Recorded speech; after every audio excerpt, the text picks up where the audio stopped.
लेकिन शांतनु जी, ये भी बात तो ठीक है ना कि जब उर्दू की बात आती है तो आपके नेता का बयान याद आता है, जब बंगाल को काबा की धरती बनाने की बात आती है तो आपके नेता का बयान याद आता है, जब रामनवमी के जुलूस पर पथराव होता है तब आपकी सरकार पर सवाल उठते हैं। तो ये सारे मुद्दे हैं ना जो बीजेपी आपके खिलाफ उठाती है। बंगाल में अगर कम्युनल हार्मोनी पूरा देश में देखना है तो बंगाल में आना पड़ेगा। यहाँ पर दुर्गा पूजा होता है, काली पूजा होता है, ईद भी होता है, रामनवमी भी होता है, क्रिसमस भी होता है। लेकिन बंगाल का रामनवमी का मतलब ऑस्ट्रो के वेपन्स लेके खेलना नहीं है। बांग्ला का दुर्गा पूजा को Mamata Banerjee intangible heritage award दिलवाई। समझा रहे हैं, लेकिन इसका मतलब नहीं समझा रहे ना। जब फिरहाद हकीम साहब उर्दू की बात कर देते हैं, जब काबा की बात आपकी एक नेता कर देती हैं, उसका काउंटर बीजेपी ढूंढती है। आप तो मौका देते हैं उनको उनके पिच पर खेलकर बैटिंग करने का। मेरा लास्ट एक सवाल है। जो 91 लाख वोटर को डिलीट किया घुसपैठिया कहते हुए, तो एक भी घुसपैठिया का नाम क्यों नहीं? इसका जवाब तो आपको प्रदीप जी देंगे, लेकिन सवाल का जवाब सवाल नहीं होता ना शांतनु जी। ऐसा क्या है कि फिरहाद हाकिम के बयान पर आप मुझे जवाब नहीं दे पा रहे हैं? खैर, जो आपने सवाल पूछा उसका जवाब प्रदीप भंडारी जी आप दे दीजिए। देश में जिन लोगों के नाम काटे गए क्या वो हिंदू नहीं थे? कहीं पे है तो बंगाल में है, आगे देखना पड़ेगा। ओके शांतनु जी, बोले प्रदीप जी फटाफट। प्राची जी, ये मैटर सब जुडिस है। भारतीय जनता पार्टी ने निर्धारित करी, सुप्रीम कोर्ट निर्धारित कर रही है। और सुनिए आज सुप्रीम कोर्ट ने क्या कहा है। सुप्रीम कोर्ट कहता है कि the sitting chief minister can not put democracy in peril by interfering with the probe.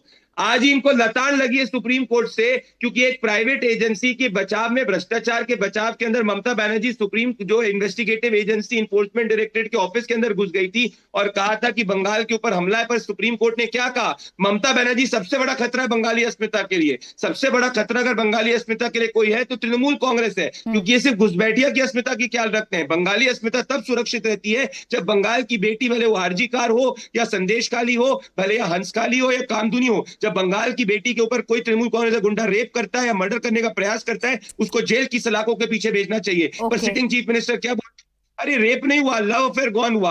अरे लड़कियों रात के 8 बजे के बाद घर के बाहर मत निकलो। तो जब ममता बनर्जी का शासन, तृणमूल कांग्रेस का शासन गुंडों को प्रोटेक्ट करेगा, महिलाओं को सुरक्षा नहीं दे पाएगा, आपके नेता भी ऐसे बयानों को कोट कर रहे हैं जिससे ध्रुवीकरण हो सके। इस बार आप भी ये जानते हैं कि बिना हिंदू वोटों के आपका काम नहीं चलने वाला है। इसलिए आप यही नैरेटिव चला रहे हैं कि हिंदू प्रताड़ित है, इसलिए आप कह रहे हैं बाबरी मस्जिद ममता बनर्जी बना रही है, लेकिन आप ये नहीं बताते कि वहां पर कैसे दुर्गा पंडाल लगाए जाते हैं। दुर्गा पंडाल के ऊपर सिर्फ और सिर्फ रिस्ट्रिक्शन ममता बनर्जी क्यों देती है? शुक्रवार को जब दुर्गा पंडाल होगा और मुहर्रम होगी तो ममता बनर्जी किस पे रिस्ट्रिक्शन देगी? मुहर्रम पे देगी कि दुर्गा पूजा पे देगी? दुर्गा पूजा पे रिस्ट्रिक्शन दिया उन्होंने। कलकत्ता हाईकोर्ट को इंटरवीन करना पड़ा था, बोला था दुर्गा पूजा पे इंस्ट्रक्शन नहीं देना चाहिए। तो जब चॉइस करने की बात आती है, हमेशा अपने वोट बैंक को चूज करती है, ना कि बंगाली अस्मिता। ठीक है अजीज खान जी, ऐसा तो नहीं कि आपके प्रदेश के मुखिया योगी आदित्यनाथ आपकी साथी का खेल बिगाड़ने के लिए बंगाल में पहुंच चुके हैं और चुन चुनकर ऐसे ही मुद्दे उठा रहे हैं जो हार्ड हिटिंग हैं। चुन चुनकर ये बता रहे हैं कि उर्दू नहीं बोलने देंगे, बाबरी नहीं बनने देंगे, यहां राम मंदिर वाली गूंज होगी, जय श्री राम का उद्घोष होगा। आजकल हमारे उत्तर प्रदेश के मुखिया आदरणीय योगी आदित्यनाथ जी का एक डायलॉग बहुत चर्चा में है, तुम मुझे खून दो मैं तुम्हें आजादी दूंगा। तो देखिए डायलॉग तो अच्छा ही है, इसमें कोई दो राय नहीं।